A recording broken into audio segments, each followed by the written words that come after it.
حضرات، جس فاطمۃ الزہرا طیبہ طاہرہ عفیفہ پارسا رضی اللہ تعالی عنہا کے تعلق سے آج میں تقریر کرنے جا رہا ہوں. آج کی جو خطابت کا تقریر کا جو موضوع ہے، موضوع سخن ہے، وہ حضرت سیدہ طیبہ طاہرہ عفیفہ پارسا رضی اللہ تعالی عنہ، جن کی روح پاک کو اللہ نے خود ہی قبض فرمایا. بہت سے تفاسیر سے معلوم یہ ہو رہا ہے، اللہ یتوفل انفس حین موتها، کلام مقدسہ میں جو آیت کریمہ ہے. بہت سارے تفاسیر کا مطالعہ جب کیجئے گا، کتب بینی کیجئے گا تو پتہ چلے گا. بہرحال ادھر میں اپنی تقریر کا رخ موڑنا نہیں چاہتا، بس ایک حدیث پاک آپ کے روبرو عرض کروں کہ کل قیامت کے دن اللہ جل شانہ عما نوالہ وتم احسانہ، رب فرمائے گا یا اہل الجمع نکسوا رؤوسکم وغضوا ابصارکم حتی تمر فاطمۃ بنت محمد صلی اللہ تعالی علیہ وسلم علی الصراط. اے محشر والو، اے قیامت والو، اے یا اہل الجمع نکسوا رؤوسکم، اپنے سروں کو جھکا لو، وغضوا ابصارکم، اور اپنی نگاہیں نیچی کر لو. اس لیے کہ ابھی حضرت سیدہ طیبہ طاہرہ عفیفہ پارسا فاطمۃ الزہرا بطول زہرا بطول رضی اللہ تعالی عنہا، جو آخری نبی کی بیٹی ہیں، لخت جگر ہیں، وہ گزریں گی. اللہ اکبر کبیرہ. حضرات، میں عرض کر رہا تھا وہ فاطمۃ الزہرا رضی اللہ تعالی عنہا ایک روز حسنین کریمین عظیمین شریفین قمرین منیرین نیرین کو لے کر بارگاہ رسالت امام میں حاضر ہوئی. عرض کرتی ہیں یا رسول اللہ، یا حبیب اللہ علیہ السلام، یہ دونوں میرے بیٹے ہیں اور یہ دونوں آپ کے نواسے ہیں. یا رسول اللہ، یا حبیب اللہ، اے کملی والے آقا، اے شفیع المذنبین آقا، اے رحمت للعالمین آقا، آپ اپنے نواسوں کو کچھ عطا فرمائیے اپنی جانب سے. تو آقا کائنات صلی اللہ تعالی علیہ وآلہ وسلم کے لب اقدس کو جنبش ہوئی، حرکت ہوئی، اور آقا کائنات نے فرمایا اما حسن فلہ حیبتی وسودتی واما حسین فلہ جرأتی وجودی. رہا حسن تو اس کے لیے میری حیبت ہے، میرا دبدبا ہے، میرا روب ہے، اور میری سیادت ہے، میری سرداری ہے. شہید ظلم و جفا کے لیے میری سخاوت ہے، وجرأتی، اور میری جرت ہے. اللہ اکبر کبیرہ. یہ آقا کائنات کی طرف سے یہ تمغہ حسنین کریمین کو ملا ہے، یہ اعزاز ملا ہے. اور جب تو میرے آقا نے کہا ان الحسن والحسین سیدا شباب اہل الجنہ، بے شک حضرت حسن اور حضرت حسین رضی اللہ تعالی عنہما وارداہما عنا الى یوم القیامہ فی کل الوقت، یہ جنتی جوانوں کے سردار ہیں. یہ اس وقت کی بات ہے کہ ایک روز حضرت ابو حذیفہ کا نام آپ نے سنا ہوگا، صحابی رسول ہیں، بڑے پیارے صحابی ہیں. اللہ اللہ اکبر کبیرہ والحمدللہ کثیرہ.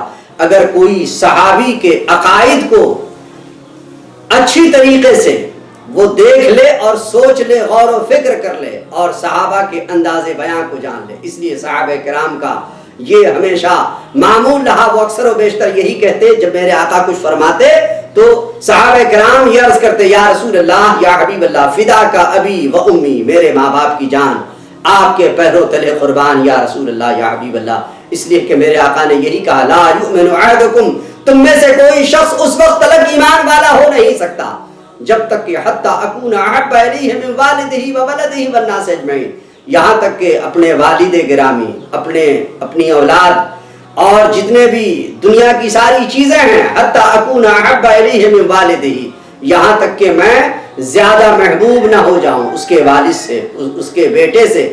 حتی اکون احب الیہ من والدہ وولدہ والناس اجمعین، حتیٰ کہ دنیا کے سارے لوگوں سے زیادہ میں محبوب ترین نہ ہو جاؤں، اس وقت تک کوئی مومن ہو نہیں سکتا. اس لیے صحابہ کرام کا یہ وتیرہ رہا، یہ شیوا رہا، یہ عادت کریمہ رہی. جب جب میرے آقا کچھ ارشاد فرماتے تو صحابہ کرام عرض کرتے فدا کا ابی و امی، میرے ماں باپ کی جان آپ کے پیروں تلے قربان یا رسول اللہ، یا حبیب اللہ. حضرت ابو حذیفہ رضی اللہ تعالیٰ عنہ کی امی سے حضرت ابو حذیفہ نے کہا امی جان آپ مجھے اجازت فرمائے کہ میں آقا کے پیچھے نماز پڑھ کے آتا ہوں. سبحان اللہ. بیٹا بھی محب اور بیٹے کی جو امی ہیں وہ بھی صحابیاں ہیں، وہ بھی اللہ کے رسول سے بے پناہ عقیدت و محبت رکھتی ہیں. بیٹے نے جو ہی کہا کہ میں اللہ کے رسول صلی اللہ علیہ وسلم کی اقتدا میں نماز پڑھ کے آتا ہوں، ماں کا دل باغ باغ ہو گیا اور خوشی سے مچلنے لگی. کہا کہ بیٹے نے شوق بھی کیا، التجا بھی کیا اور منت و سماجت بھی کیا تو بہت اچھی چیز کی، اور کہا کہ امی جان میں اپنے لیے اور آپ کے لیے دعائے مغفرت کروا کے آتا ہوں. ماں بہت خوش ہوئی، بے پناہ دل سے دعا دینے لگی. مغرب کا وقت تھا. حضرت ابو حذیفہ رضی اللہ تعالی عنہ چلے. مغرب کا وقت تھا. مغرب کی نماز آقا کائنات کے پیچھے میرے آقا کی اقتدا میں انہوں نے پڑھی. اس کے بعد پھر میرے آقا اوراد و وظائف میں مشغول ہو گئے. بولنے کا موقع نہیں ملا یہاں تک کہ عشاء کا وقت آ گیا. حضرت ابو حذیفہ کے دل میں من میں جو باتیں تھیں وہ من ہی میں رہ گئی. وہ سوچنے لگے امی سے وعدہ کر کے آیا ہوں، امی سے میں نے وعدہ کر لیا ہے، پرومیس یعنی میں نے کیا پرومیس کیا ہے، وعدہ میں نے کیا ہے کہ اپنے اور امی کے لیے دعائے مغفرت کرواؤں گا، مگر موقع نہیں مل سکا. عشاء کی نماز کا وقت آ گیا. رسول کائنات صلی اللہ علیہ وسلم کی اقتدا میں ایک وقت کی نماز پڑھنے کا ارادہ کر کے آئے تھے. 2 وقت کی نماز کا موقع فراہم اور میسر ہوا. بہرحال عشاء کی نماز پڑھے اور آقا کائنات خرامہ خرامہ دھیرے دھیرے اپنے حجرے کی طرف چلنے لگے. جب چلنے لگے تو یہ بے اختیاری اور غیر ارادی طور پر حضرت ابو حذیفہ رضی اللہ تعالی عنہ بھی چلنے لگے. بولنے کی سکت نہیں ہے، بولنے کی طاقت نہیں ہے، جرت نہیں ہے، بولے کیا. لیکن اب یعنی چلنے کے دوران ان کے قدموں کی آہٹ تیز ہو گئی. جب تیز ہوئی تو آقا کائنات نے پیچھے مڑ کے دیکھا اور آقا کائنات کے لبوں کو جنبش ہوئی، حرکت ہوئی اور میرے آقا نے فرمایا من ھذا، یہ کون ہے پیچھے پیچھے جو آ رہا ہے. پھر میرے آقا نے خود ہی فرمایا حذیفہ.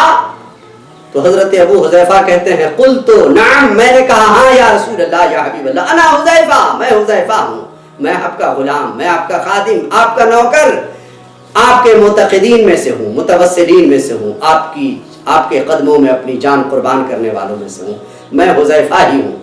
تو میرے آقا نے خود ہی ارشاد فرمایا ما حاجتک یا ابا حذیفہ، اے ابو حذیفہ تمہاری کیا ضرورت ہے، تمہاری کیا حاجت ہے. اللہ اللہ. اسی لیے تو اعلیٰ حضرت رضی اللہ تعالیٰ عنہ ارشاد فرماتے اور کوئی غیب کیا تم سے نہا ہو بھلا، اور کوئی غیب کیا تم سے نہا ہو بھلا، جب نہ خدا ہی چھپا تم پہ کروڑوں درود. حضرت ابو حذیفہ اپنے گھر سے چلے تھے اپنی اور اپنی امی کی مغفرت کی دعا کے لیے، لیکن کہہ نہ سکے. مغرب کا وقت گزر گیا، عشاء کا وقت آ گیا. پھر آقا کائنات اپنے حجرہ اقدس کی طرف چل پڑے، لیکن ابھی زبان سے کوئی بات ہوئی نہیں ہے. میرے آقا نے خود ہی فرمایا من ھذا. پھر کہا ابو حذیفہ، انہوں نے کہا قلت انا ابا حذیفہ. پھر میرے آقا نے خود ہی ارشاد فرمایا ما حاجتک، تمہاری کیا حاجت ہے، تمہاری کیا ضرورت ہے. پھر میرے آقا نے خود ہی ارشاد فرمایا اور بن مانگے مل گیا، بن مانگے بن استدعا کیے ہوئے. دل کی بات ابھی کہا نہیں ہے لیکن آقا کائنات جان گیا اور کہا غفر اللہ لک ولامک یا ابا حذیفہ، غفر اللہ لک ولامک، اے ابو حذیفہ جا، تیری اور تیرے ماں کی دونوں کی مغفرت ہو گئی. اللہ نے مغفرت فرما دی. سبحان اللہ. یہ حقائق کائنات کی شان ہے. ابھی کچھ انہوں نے کہا نہیں، ابھی کوئی سائل نے سوال کیا ہی نہیں. مجیب میرے آقا ہیں، جواب دے رہے ہیں بغیر کہے ہوئے. اب میں ان لوگوں سے پوچھتا ہوں جو لوگ میرے آقا کے علم غیب کے منکر ہیں، اور کس کو غیب کہتے ہیں؟ آپ نے کیا سوچا، آپ نے کیا سمجھا، اور حضرت ابو حذیفہ کے دل میں کیا بات گزری تھی اس کو میرے آقا نے کیسے جان لیا اور کہہ دیا بغیر بیان کیے ہوئے ما حاجتک. اور خود ہی جواباً ارشاد فرماتے ہیں غفر اللہ لک ولامک یا ابا حذیفہ، اے ابو حذیفہ تیری اور تیرے ماں کی دونوں کی مغفرت اللہ نے فرما دی ہے. اللہ اکبر کبیرہ.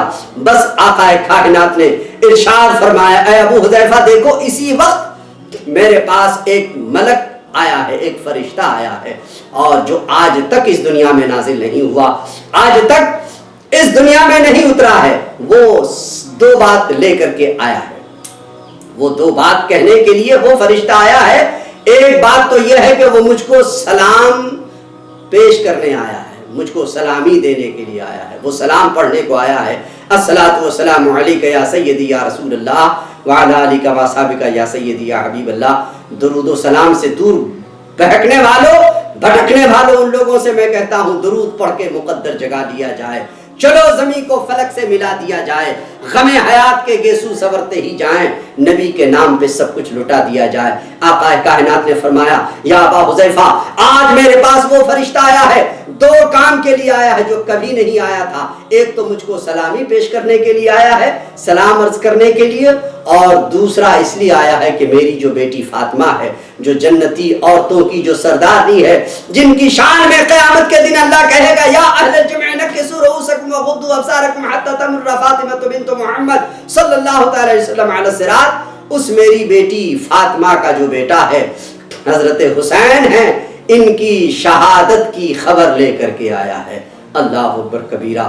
پتہ یہ چل رہا ہے کہ آج تک جس نبی نے سب کے لیے دعا کی ہے، سب کے لیے دعا کی ہے، تاریخ گواہ ہے کہ آج تک میرے آقا نے، حالانکہ امام علی مقام کی پیدائش سے ہی ان کی شہادت کا واقعہ مشہور تھا، لیکن کسی بھی تاریخ دان نے، کسی بھی مورخ نے، کسی بھی ہسٹری لکھنے والے نے اور اتہاس لکھنے والوں نے آج تک اپنے اتہاس میں، اپنی تاریخ میں، اپنی ہسٹری میں یہ نہیں لکھا کہ آقا کائنات نے امام حسن مجتبیٰ، امام حسین شہید کربلا، شہید ظلم و جفا صلوات اللہ علیہ کے لیے دعا کی ہو کہ یا اللہ یہ بلا ٹال دے، یا حضرت مولا علی نے دعا کی ہو کہ یا اللہ یہ بلا ٹال دے، یا حضرت سیدہ طیبہ طاہرہ فاطمہ الزہرا رضی اللہ تعالی عنہ نے دعا کی ہو کہ یا اللہ میرے حسین سے اور میرے حسین کے گھرانے سے اور میرے خاندان والوں سے اس مصیبت کو ٹال دے۔